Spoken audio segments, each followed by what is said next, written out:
In this video, I'm going to introduce you to my tea collection, or at least part of it. My name is Andrew Henderson from Nomad Capitalist, and I'm often asked, as someone who travels all around the world, has homes in different places, and who seems to always be on the go, what are my simple pleasures? What are the things that I really enjoy? And as someone who has been fascinated with China going back 10, 12 years, spent a lot of time there, has lived off and on in Asia for a number of years, tea has really been something that I have gotten into. It's something that I've almost become a bit of a snob about, in that when I'm in Asia, you get amazing teas, whether it's these more daily use teas or some of the really interesting and exotic Chinese teas or different Asian teas. But when you go back to Europe, when you go to Latin America, this is something that I really crave. And so this is my collection of TWG teas. TWG is the brand. It's a Singaporean company. It's a relatively new company. There are, it seems now, a number of different companies like TWG that make these kind of tea blends, these kind of exquisite couture tea blends. And the reason I really enjoy these is because it's not just your typical tea bag. It's not even your typical loose leaf tea that you would find somewhere. It's really a carefully curated blend of different fruits, different spices, different all sorts of things, different teas, tea blends together that is really enjoyable. And so while there have become different brands out there, whenever I'm traveling, I'll see different ones. I'll see there's a European one. When I was in Paris, I tried a different brand. I've become very loyal to TWG because one of the things that I've talked about as a lifestyle hack, having different homes, is I like to have a unified approach to certain things. So, the same brands of different stuff. TWG is my tea, and so you can buy these throughout Southeast Asia. Again, it's a Singaporean company. I think they have a branch in Dubai also, but they're largely Asian focused. And so each of these tins, depending on where you buy it, it's about $30 more or less. You get 100 grams of tea. It's about 3.5 ounces for all the U.S. persons watching. And so what I want to do is walk you through each of the different teas. There are different types of tea. Actually, truth be told, I've got just as many of them over in the kitchen. I had to pick which ones I like the best. What's also nice is, once you finish one of these tins at TWG, they sell the loose leaf tea. So if you walk into their boutiques, you'll see these huge yellow tins of tea they have. They have like sliding like bookshelves almost with hundreds of types of tea. If you go to their boutique, they have an actual tea service. You can go and just get a pot of tea with all the accoutrements, the sugars and all that. And you can try any of their different pots of tea before you buy it. And so they've got, a menu. Talk about an overwhelming menu. You've never seen anything like this. It's hundreds, maybe even 1,000 different types of tea, many of which they stock in each of the boutiques. And what I like about it also is, so once you're finished, you can just go and buy the loose leaf tea in a bag. It's a little bit less expensive generally. They have some that are really expensive, and I have some of those as well, the ones that are a little bit more unique. But what's nice is, if you have different homes, if you're living the Nomad Capitalist lifestyle, they also sell these nice little containers that stack nicely with each other. I like these because they're all the same size and the same shape, and you just put them in a nice row. They have a very nice footprint on your countertop, but you can also buy their tin cans and then just go and pour your loose leaf teas in there. So, for example, at my home in Montenegro, I picked out 4 of my favorite summer teas. Done the same for the home in Tbilisi, where I typically spend fall, or I'll spend New Year's. We have fall and winter teas with some certain spices in there. In Bogota, we'll be stocking teas, kind of spring teas. I'll be spending parts of spring and early fall in Bogota potentially, and etc. So what's nice is there's hundreds of these TWG teas. I'll start to show some of them to you, but they have red teas. Technically not tea, I suppose, but nice red teas, black teas, green teas, white teas. Very few of these I don't like. So whenever I'm having a good day or I just want a little treat for myself, I'll go and buy one of these teas. It's a cheap little treat. Very few I don't like. I think the White House tea, it's a white tea, which I love white tea, but the White House tea, not so interesting. Not hard to imagine a former U.S. citizen wouldn't like the White House tea. The African ball tea, which actually has some blue tea, which is interesting. Not my favorite, although I do like blue teas as well.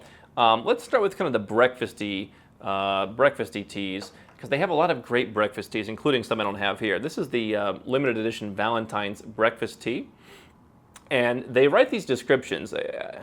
I'm not quite as into the descriptions as I used to be. But if you ask my family, my parents would always roll their eyes when I was a teenager. I would cook for the holidays. I would cook for like a New Year's Eve dinner, and I would make these elaborate menus with these descriptions like it was a Michelin star restaurant. So Valentine Breakfast Tea, as sweet and developing as love itself, this black tea of romance, weds fresh, and you can almost hear like Tom Ford's voice here, like ripe fruits that bead the soft amber infusion like luminous tears of joy, a lingering and aromatic tea to awaken desires. And so if you go into the store, the best part, it's like going into a candy store.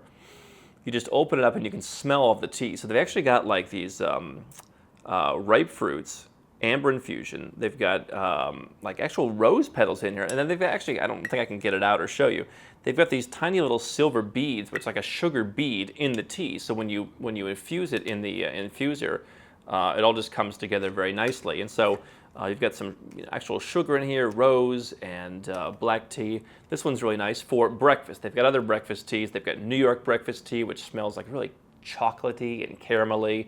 It's in a pink container. Not as much my favorite. You have to be very careful with any black tea that you're not, it's not going to become bitter on you. You want to infuse it for not so long.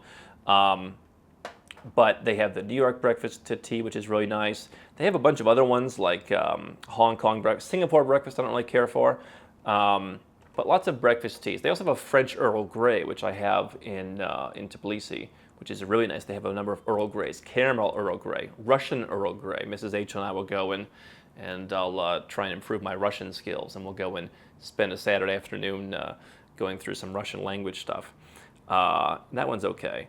Haute Couture tea, very interesting. This one has black tea with notes of caramel and also some rose petals, really nice. For this one, Haute Couture, kind of a nice fashion tea. You can do this one in the morning or in the early afternoon. Sometimes I'll sit on the couch and just get some work done or be checking some things out. Tea Party Tea. If you've never done afternoon tea, I'll tell you, one of my favorite places in the world to spend a Sunday afternoon is you go to the Majestic Hotel in Kuala Lumpur, and they have this beautiful like colonial cafe. And they have a tea service from 3 to 6 in the afternoon. They actually have it every day of the week. So if you're just visiting, you can go whenever you want. They have a pianist, and they have live performers, and they have a really nice service. And it's much, much, much more affordable and really much more exquisite than you would find at, for example, the Shelbourne in Dublin. I've done tea with a friend there, or London, or even the Singapore hotels. It's like $15, I think. And you can go and have tea, this afternoon tea with the tea cakes, and they actually do a very nice job with the hot and savory. They have like some Indian and Malay kind of hot and savory dishes. But this Tea Party tea is designed for afternoon tea. It goes great with tea cakes and sandwiches, notes of pineapple, Mediterranean orange in a black tea.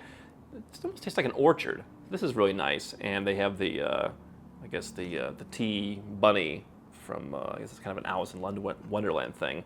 On the front. So this is really nice for like an afternoon tea if you make some snacks.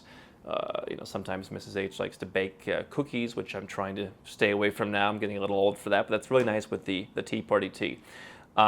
Green teas are kind of nice. You can start off in the morning, you can go all day. Weekend in Hong Kong tea is interesting. Actually in Hong Kong they're called TWG because of a brand dispute. This one has red berries, rhubarb, fragrant blossoms, malty toffee in a green tea. Very fragrant, like that one. The Alexandria tea, kind of an Egyptian vibe, obviously. This one and the Moroccan mint are great, very minty teas. This one has Mediterranean mint, but also vanilla, and so this one is really delightful. Moroccan mint, if you just like more pure mint, it's much more minty. This one has the vanilla that matches it. The Plaque Vendôme. This is more of a Christmassy tea. I think we have this one also in Tbilisi. Pineapple, zesty fruits, berries, floral notes. With a green tea for a special guest. And so this is really nice. I like this one. And then the Always Sakura tea. They have these ones that come and go. This was a limited edition. There's also a Sakura that's in a pink tin, which I really like. This is the end of winter, so I think I'll probably have to put this in one of the houses where, like in Bogota, for spring. It's basically the theme is the first buds of spring, cherry and sweet blossoms. In a green tea, so this one's really nice. You can see the Sakura, so this one is great. And then what you've also got is you've got these more all-day teas, so like a red tea, Eternal Summer, they brought back. It's a South African tea with notes of sweet summer rose blossoms, raw berries, and Tuscan peaches. And so this is like theine free. You can drink it whenever you want. This is really nice. And one of my favorites actually has essence of blueberry, this red balloon tea, a magical flight of the imagination. Perfect confection to brighten your day. Blueberries lend tangy sweetness to this theine-free red tea, which sparkles with overtones of crunchy, nashi fruit. And this is really a nice kind of youthful tea as yours, so I like this one. So there's some of the other ones I mentioned, the French Earl Grey, etc. Just go into their store and smell them out. And just smell them, just absorb it. They also have, the reason I wanted to show this one is not because this weekend in Hong Kong is the best, but they have these smaller kind of travel teas, which are the weekend collection, which, as you can imagine, for someone who enjoys the romance of travel. They have a weekend in Saint-Tropez, they have a weekend in Moscow was interesting, weekend in Istanbul is pretty good.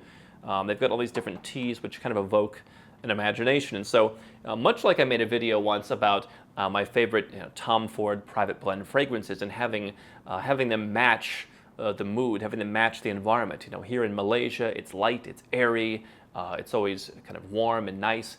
A light fragrance is nice. If you're somewhere in the Middle East or even in Tbilisi, I'll have a nice oud or something a bit heavier. And similarly, I like to match teas with the environment. And so obviously you can drink any of these different teas at different types of the day, but I really like to experience something that's a bit more, like a red tea, a bit more uplifting, breakfast tea certainly. It's just nice to match the mood, match the environment. For me, as someone who goes to different places, who lives the nomad capitalist lifestyle where you're in different places, it's nice to have a touch of knowing where you're at. You're in Kuala Lumpur, you're in Malaysia, you're in Asia, have something that speaks to that environment. When you're somewhere else where maybe it's a bit cooler, you want a tea with more spice or whatever the case may be. So I love all the different kinds of tea that they have. It's really the favorite brand. We've tried numerous different brands, but I like to be brand loyal too. Once I find something, this is really the brand. And so if you're in Asia, stop in, smell some teas, perhaps have a pot of tea, and pick some up for yourself. If you've tried TWG teas before, or if you just have a favorite type of tea, let me know what it is. Leave a comment below. Would love to hear your thoughts, and enjoyed sharing my collection of fine teas with you. How can Nomad Capitalist help you? 4 ways. Number 1, subscribe to our channel and click the notification bell to make sure you get our new video every day. Number 2, get a copy of Nomad Capitalist, the book. You'll learn a lot of my personal experiences over a dozen years of studying this stuff, as well as exactly some of the strategies that you can use to build your Nomad Capitalist plan. Number 3, if you're not sure where to start, but you want to come and learn from my team and I, you want to come and mingle with like-minded people, learn more about our live conference, Nomad Capitalist Live. It's coming up soon. And number 4, if you want some help right now because you've got a burning issue, you need something solved, you want to lower your taxes, get a second passport, or build the Nomad Capitalist lifestyle of your dreams, go to nomadcapitalist.com and click on Become a Client.